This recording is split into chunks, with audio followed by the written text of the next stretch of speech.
Ce sont des femmes donc aux États-Unis en fait au départ qui ont milité pour les meilleures conditions de travail, surtout de leur mari donc dans les usines pour pouvoir avoir davantage de moyens pour vivre elles-mêmes, pour pouvoir se nourrir et nourrir leurs enfants. Mouvement qui s'est étendu ensuite donc, aux États-Unis, pardon, en Russie et qui s'est élargi à la France, on suppose, au monde et qui est devenu donc la journée de la lutte des femmes pour de meilleures conditions de vie et pour que les femmes, elles aussi, accèdent dans le monde du travail. Là, ça se prépare en Charente-Maritime. Donc en Charente-Maritime, en 2011, donc, on s'est réunis, comme on le faisait dans les années passées, et on a mis en place donc un petit groupe de travail qui depuis se réunit régulièrement et est en train de préparer donc, le 8 mars 2012. Et notre objectif donc, sera principalement donc, d'élargir la syndicalisation féminine en Charente-Maritime.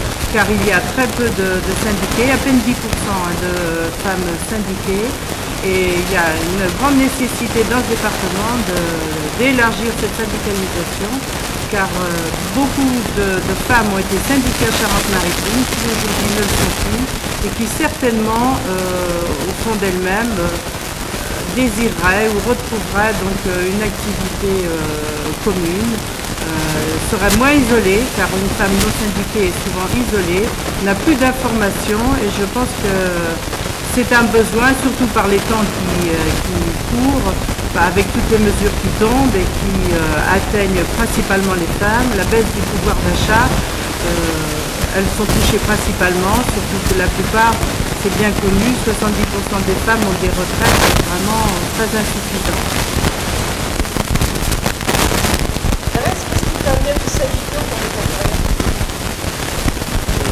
Ma carrière, j'étais syndiquée et j'avais une idée très bien par rapport à la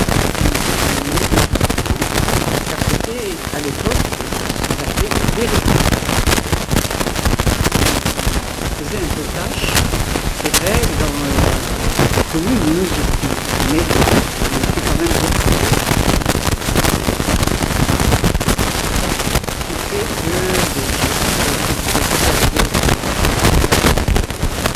À 15 ans, c'était la guerre, il n'y avait pas beaucoup, et dans un métier qui était professionnel à l'époque, il n'y avait quand même pas beaucoup de syndicalisation. Les idées ont toujours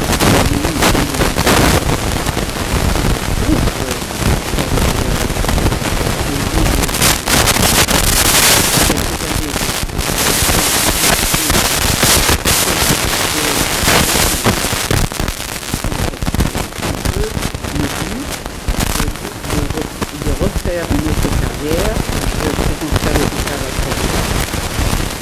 Et là, aussitôt, même juste rentré, je me suis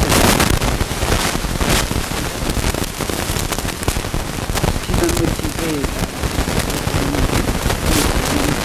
qu'il y a de plus en plus féminin, mais qu'il y avait aussi qui fait que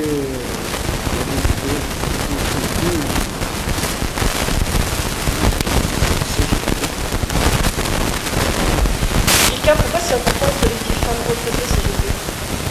Alors pourquoi un collectif femmes? Eh bien parce que ça semble un petit peu bizarre, mais les femmes ont des revendications qui sont très spécifiques à leur sexe. Alors par exemple, je vais donner un exemple, c'est celui de la maternité. Donc les femmes, lorsqu'elles veulent élever leurs enfants, elles arrêtent de travailler, ou elles travaillent à temps partiel, et qu'est-ce qui se passe? Eh bien, elles n'ont pas de salaire, ou un salaire diminué, et bien sûr, ça a des conséquences sur leur retraite. Donc les femmes, majoritairement, ont des petites retraites, et bien sûr, elles ressentent d'autant plus les pertes de pouvoir d'achat et tous les vies qui sont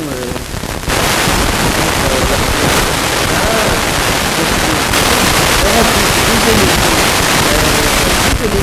arrivent plus âgées que les hommes. Donc elles ont peut-être des difficultés de santé, à l'hospitalisation, de l'hôpital, le coût des médicaments, les déremboursements des maladies et les hospitalisations et les maisons de retraite. Parfois les femmes aussi ont besoin de naviguer, de se battre pour garder des acquis, pour